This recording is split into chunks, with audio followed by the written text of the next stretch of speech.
Paul, first up, any fresh team news problems after Dagenham? A couple of question marks still on a couple of players, or more than a couple, to be honest. But that'll all come out. We train today, see how a couple react, have a couple of conversations before deciding on what the team will be, and then we've talked about Chesterfield already, but in terms of going through exactly how we'll set up and what personnel that'll be decided tomorrow. So are they fresh on top of Erico, Adam Crooks and Giles Cope? No, they're the three, realistically. So how are they? I think I said at the time, don't expect any of them being out for a long period. They've all done various bits of training. I need to see realistically and conversations exactly where they are, and we need to get some honesty on that, whether or not they're right and can be involved, or whether they remain out on the sideline and are available for the next game. And when we spoke after Dagenham, you were more concerned about Giles Coke. Of the three of those, yeah. Are you feeling better about that now? Are we 5 days on? A little bit better. Yeah. He did have a scan in the end, because certainly Monday was still sore, but that's shown up well from a positive point of view on the injury.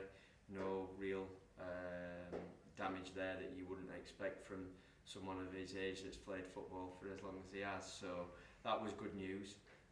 But obviously we've got to make sure that if he was comfortable with it, can he move how we want him to be able to move around, tackles, all of those things. So genuinely, not trying to trick Chesterfield here or anything like that. There's still some, I guess, almost boxes to take and questions to be asked.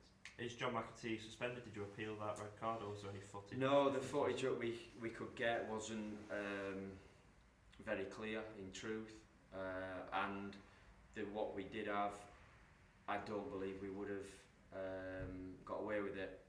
Not convinced still that it was a real sending off, but I think he makes a tackle with his right foot. It's the left leg, how that kind of comes in on the player because of the angle of where he is. It wasn't.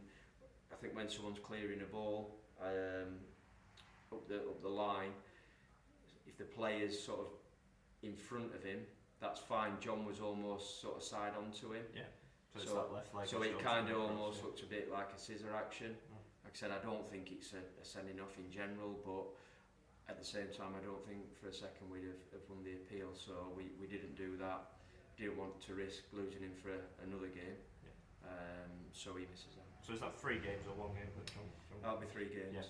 Yeah. And Alex Hunt, we thought he picked up a 5th yellow card. Yes, he had. There was at the time some, I guess, confusion you could say around whether the booking against Eastleigh, because when we'd looked at it and what it was actually initially recorded as was Luke Waterfall getting a booking.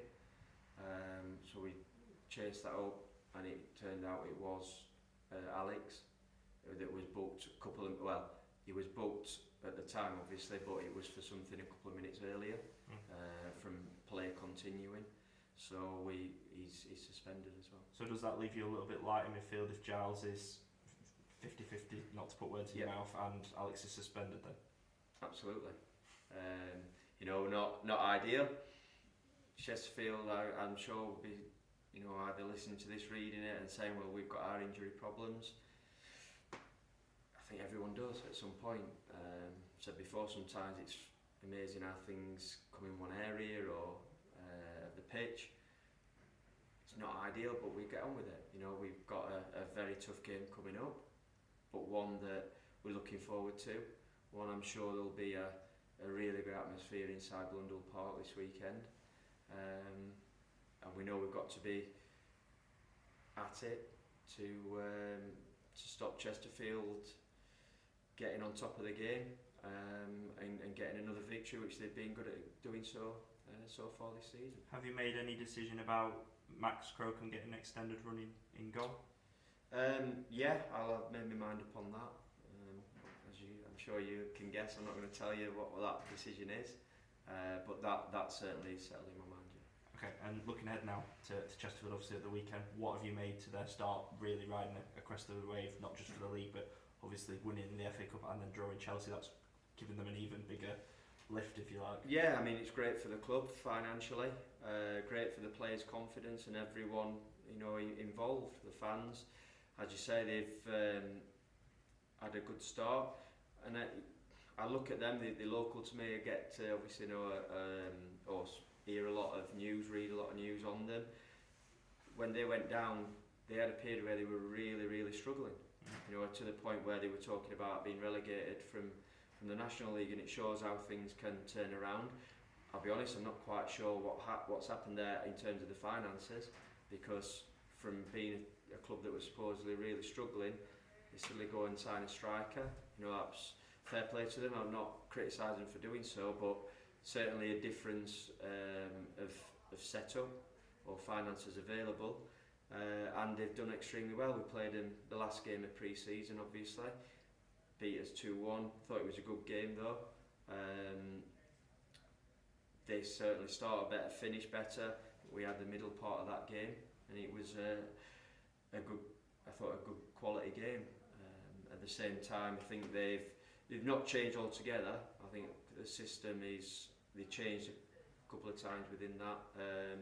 Is similar now to what they're playing, but maybe at times, not all the time, a little bit more direct, but can still play, so they can mix the game up. And they've done extremely well. There's no getting away from it. Top of the league at the minute. Like I said, beat Salford last week, which would, if they needed even any more confidence, then I'm sure that gave it to them. And given the form of both clubs coming into this, given the context of that, is this your toughest game so far this season, with where you're at and where they're at? I think, you know, we've seen that the majority can be tough. You know, whether that's you come out the right side of a narrow victory, whether that's you lose a game of football. Quite a lot of our games, certainly ones we've lost, have been close affairs. This will be tough. I think whether we'd have been playing well or not, it would be, you know, maybe 3-4 weeks ago, maybe slightly longer. I think everyone would have been looking at this thinking it was going to be a top of the table clash. It's not quite that.